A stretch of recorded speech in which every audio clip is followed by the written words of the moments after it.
Assassin's Creed has one of the most successful franchises in the gaming industry. With the incorporation of real historical figures and events, the series has been able to add an exciting element of realism that other games have not matched. And it all begins with Desmond and Altair. Hi, I'm Kyle Stover with the Leaderboard, and we've got all of your favorite assassins, arm blades, and haystacks all right here. So get your hiding spots ready, because we've got 107 facts about Assassin's Creed. Let's get started.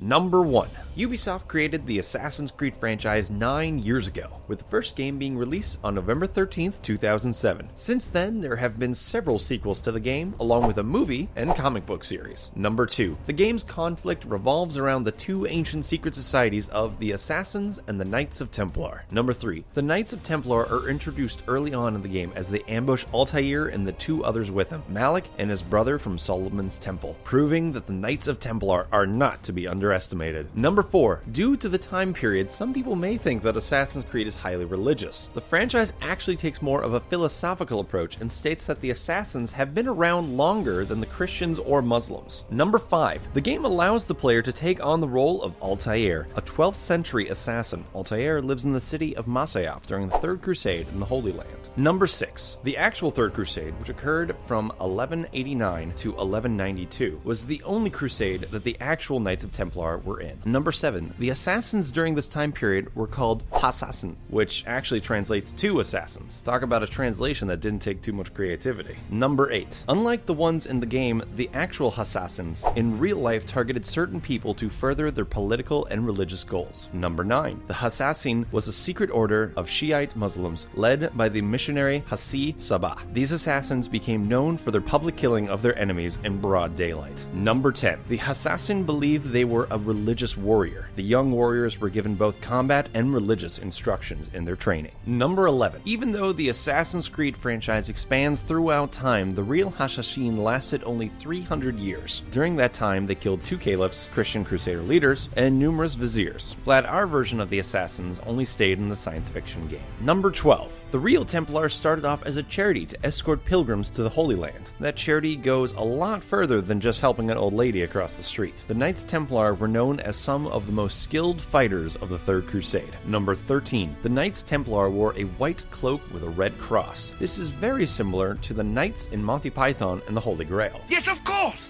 The Holy Hand Grenade of Antioch! Number 14. In the game, the assassins use the phrase الشيء واقع مطلق بل كل ممكن.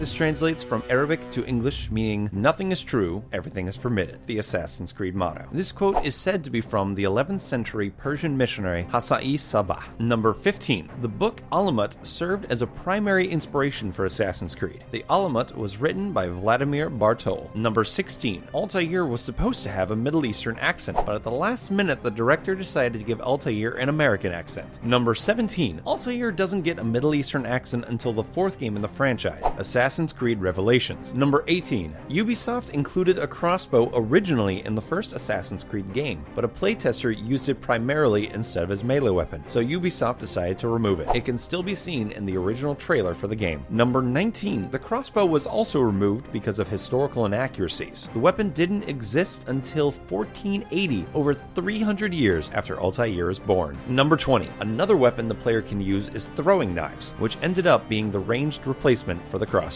Number 21. In order to create the environment of the game, art director Raphael Lacoste and his team invested a lot of time in researching historical documents, including maps from the era, illustrations, paintings, and travel logs. Number 22. Some say Altair can't swim because he grew up in a desert, but rumors are the reason why Altair can't swim is because of a bug in the Animus software, or at least that's what the developers put in the sequels. Number 23. Assassin's Creed debuted on Steam on April 9th, 2008. PC gamers either waited a year to play the game or used Assassin's Creed as a good excuse to buy a PlayStation 3 or Xbox 360. In my opinion, they probably did both because you can never have too many gaming systems. Number 24. In 2007, a game-breaking bug was put into the game so that pirated versions would not be allowed to finish the game. Surprise, suckers! Piracy never pays. Number 25. Assassin's Creed 1 was pirated over 700,000 times and filed a suit against Optical Experts Manufacturing for leaking a copy. copy. Number 26. Francisco Randerez is the face model of Altair, Ezio, and Desmond Miles. This makes sense because they are all descendants of Altair. Number 27. Assassin's Creed was supposed to be a Prince of Persia game called Prince of Persia Assassin, but some of the Ubisoft people didn't like that the game wasn't actually about a prince, so they decided to rebrand the whole thing. Number 28. Ubisoft and game designer Hideo Kojima played an April Fool's prank on their fans by releasing a video showing a crossover between Kojima's Metal Gear and Assassin's Creed. That is a game we'd like to see. Number 29. Assassin's Creed and Metal Gear Solid both have Easter eggs that refer to one another. One is a cardboard box in Assassin's Creed Brotherhood that looks very much like the one in Metal Gear Solid. I mean, cardboard boxes have proven again and again that they are the best places to hide in any time period. Number 30. Nolan North is the voice actor for Desmond Miles. He is also the voice actor for Drake in the Uncharted series, as well as many other protagonists. Guess he has one of those voices made for the action role. Number 31. Though Altair and Desmond Miles are essentially the same person, they are not actually voiced by the same person. Altair is voiced by Philip Shabazz. He only worked on the first Assassin's Creed. Number 32. Kristen Bell is the voice actress for Lucy Stillman, who was actually designed after Bell. Kristen Bell is known for playing the TV character Veronica Mars and for voicing Anna in Disney's Frozen. Number 33. Up until its release, Ubisoft Montreal tried to keep the details of Assassin's Creed a mystery. On October 22, 2007, less than a month before the release, an email was sent out to fans with just a single bloody feather and the message to be ready. Number 34. Kristen Bell actually spilled the beans in late 2006 about part of the game's storyline. She said in an interview with IGN that it's about a science company trying to Matrix-style go into people's brains and find out an ancestor who used to be an assassin. Yikes! Hope Ubisoft wasn't mad about that. Number 35. The name of the machine that allows Desmond to relive the memories of his ancestors is called the Animus. The Animus is kind of like if the Matrix and that thing they used in Inception to share dreams had a baby together. Number 36. Altair is missing his ring finger on his left hand. This is a self-inflicted wound to hide his blade that extends out of his forearm. Number 37. Altair is not only the name of the main character, but is also the name of a star as well. Fitting, since he is the star of this game. Number 38. The name Altair in Arabic means flying one, or bird of prey. His last name, Ibn La Ahad, means son of no one. Number 39. Altair's birthday is January 11th, 1165,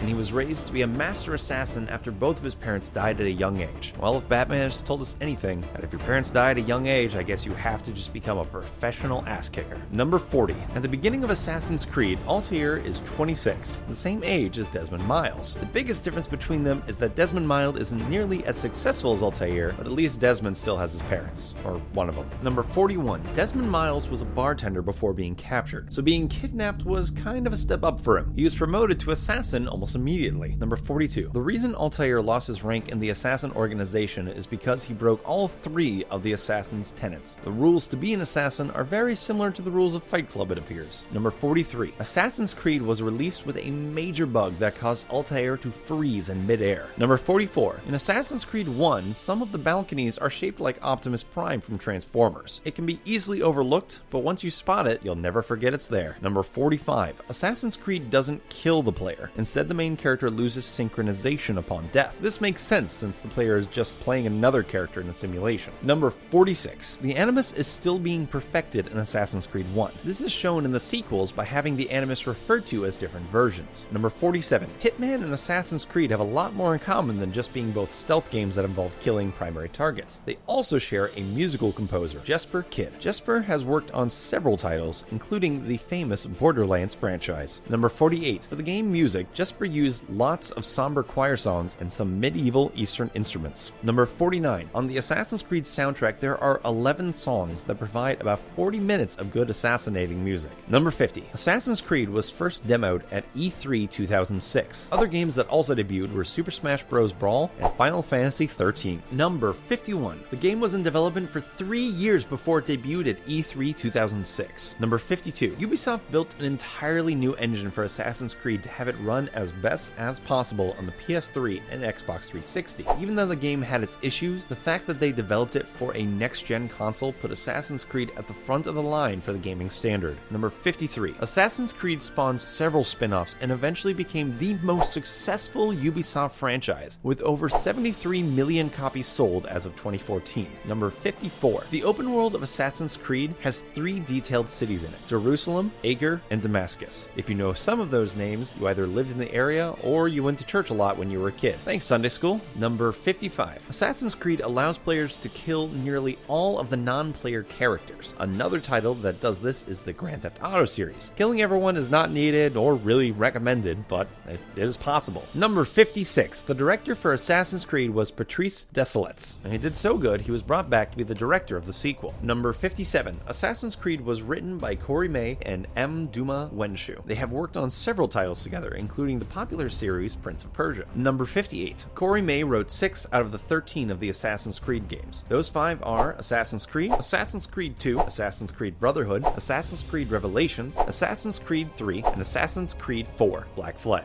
Number 59. The game and the film for Assassin's Creed do not follow the same storyline. The game follows the story of Desmond Miles, while the movie follows Callum Lynch. Number 60. The movie adaptation starring Michael Fassbender was released on December 21st, 2016. That's almost a decade between the Assassin's Creed game and the first movie. Number 61. The game was nominated for several awards and won Best Action/Adventure Game in the 2006 Game Critic Awards. Number 62. In Assassin's Creed, there are beggars that ask for money relentlessly. One of the ways to get rid of them is by putting away the blade that Altair has and using a fist. I mean, sounds horrible. I mean, it is horrible, but I mean, come on. They're so relentless. Number 63. The reason why the player doesn't die in the game is because creative director Patrice Désilets wanted the player to not feel like they were in a game. Number 64. The, quote, memories in the game is another way of saying levels. By calling them memories, the player is able to keep the idea of living the game. Number 65. The developers originally only had a crowd of 35 people, but after 4 years of development, the crowds grew to an outstanding 120 NPCs. At least that was outstanding back in 2007. Most of them were relentless beggars. Number 66. The Assassin's Creed development team began with just 10 members who were fresh off the critically acclaimed Prince of Persia: Sands of Time. Number 67. Once Assassin's Creed was greenlit for production, the team of 10 went to work immediately. They weren't sure what they could do yet, since they didn't even have the development kits for the next generation consoles, though. All the team had was a dream to make a game that was supposed to be a spin-off into a successful next generation launch title. Number 68. Assassin's Creed is known for its art. They created 250 keyframes of climbing animations in order to make Altair look much more natural when he scales buildings in the game. Number 69. In Assassin's Creed, the player must collect flags. Unfortunately, this does pretty much nothing for the player. Number 70. How useless are these flags, you're asking? Well, they provide a save point, and they can sort of help restore synchronization. If you collect all the flags in one area, you will get an extra synchronization bar, unrelated to the main plot or memories.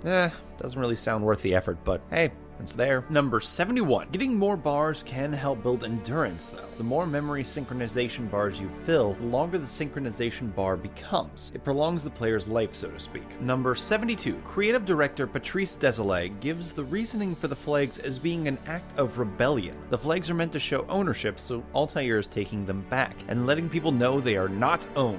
Number 73. Looks like Patrice took some of his own flags back. After the release of Assassin's Creed Brotherhood, Patrice Désilets announced that he was leaving Ubisoft Montreal to join THQ Montreal as their creative director. Number 74. Assassin's Creed 1 and 2 were both only released on the PS3, Xbox 360, and PC. There was originally a PS2 and an Xbox Assassin's Creed game planned that had an entirely different story, but it was cancelled by the publisher. Developers then concentrated on making Assassin's Creed into a next-gen game. Number 75. Assassin's Creed actually takes place in the year 2012.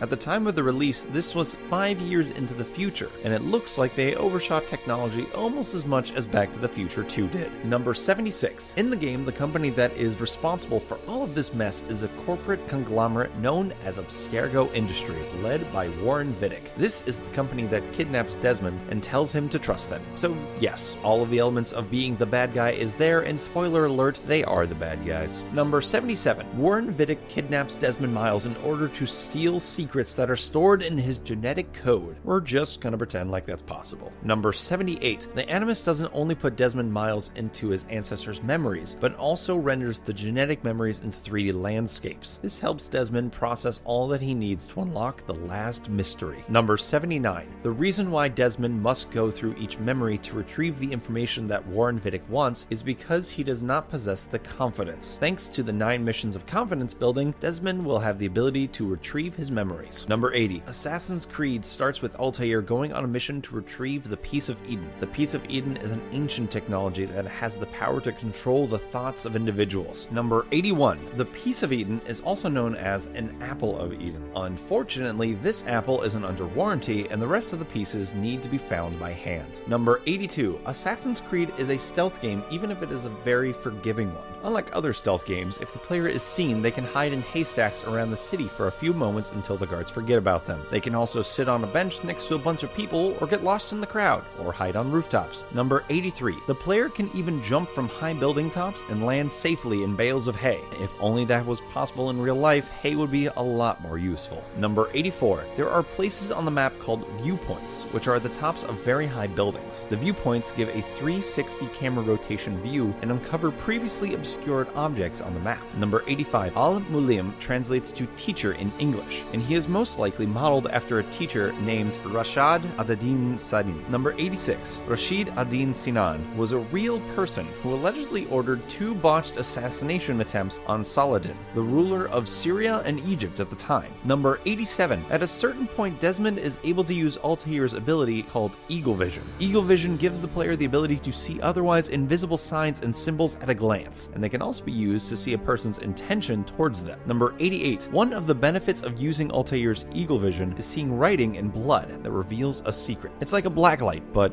installed in your head. Number 89. Eagle Vision allows for the players to see either a red outline for hostile characters, a blue outline for friendly characters, a gold outline for special characters, or a white outline for places and objects that can assist the player. Number 90. Eagle Vision is not actually a real thing that Desmond experiences. It is described as a function of the Animus. It was made to simulate the extremely highly trained sense of observation an assassin possesses, but later on in the sequels, it was made so that the assassins have the ability to see into a sort of spirit world. Number 91. In order to use Eagle Vision, the player must be perfectly still and be in complete synchronization. This prevents the player from using it while being chased or attacked. Number 92. As mentioned, the game alternates between the 2 timelines and its respective characters through the use of memory blocks. But Desmond can't stay in the machine for too long, or else he will begin to hallucinate. And believe us, that's never a good sign. Number 93. These hallucinations are called the bleeding effect, and as a result, Desmond is forced to rest in between chapters to avoid them. This allows the player to explore the modern day world, which is pretty much just a clean lab. Number 94. Desmond often questions Vidic's motives, and the two have many philosophical debates. This relationship is similar to Altair and his master Al-Mulim. Number 95. A PSP exclusive version of the game was released on November 17th, 2009, entitled Assassin's Creed Bloodlines. This story picks up where the console left off, but the player only plays as Altair and not as Desmond. Number 96. A PC-only Director's Cut edition was released a year after the original game, and it added a bunch of mission types that didn't make it into the final version of the original. Even though this was a year late, the added missions made it worth it. Number 97. There was a spin-off game for the DS. It was a prequel to Altair's story in the console version. The game received recognition from Hideo Kojima and the Metal Gear Solid team. Metal Gear Solid even added a special Assassin's Creed uniform for its game as a shoutout. Number 98. The game's timeline is about 2 months, going from July to September. It starts after the Crusader victory in the Siege of Acre and goes to just before the Battle of Arsuf,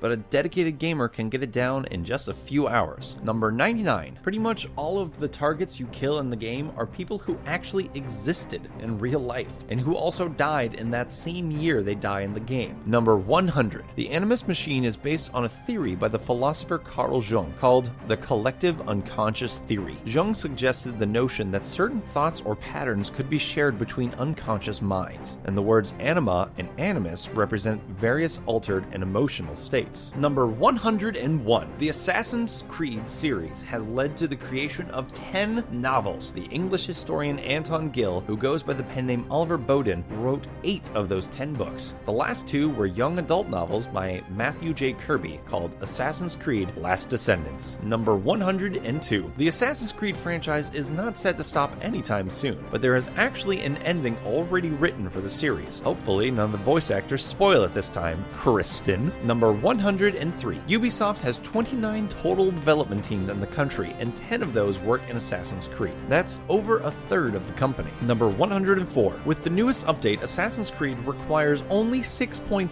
gigabytes of space to install on an Xbox 360 hard drive. Soon enough, we'll probably be able to play it on our phones. Number 105. On August 6, 2009, Assassin's Creed became available on the Xbox 360's Games on Demand service. It only cost $29.99 or 2,400 Microsoft points. Number 106. In 2011, a deal came out that offered a bundle package. After purchasing Assassin's Creed Revelations for PlayStation 3, the player would have a copy of the original Assassin's Creed on the disc too. Now those discs are used as either collector's items or coasters. And finally, number 107. Unfortunately, Assassin's Creed got mixed reviews when it came out, including getting a 10 from GameSpot, but then getting a 4.5 from a reviewer at EGM, Electronic Gaming Monthly. What would you rate it? Comment below and let us know. Once again, I'm Kyle Stover, and thanks for watching 107 Facts about Assassin's Creed. Did we leave anything out? What's your favorite part of the game? We have new videos dropping every week, so let us know what game you want us to cover next. And if you like getting more from your game, subscribe to The Leaderboard, where we help you game smarter.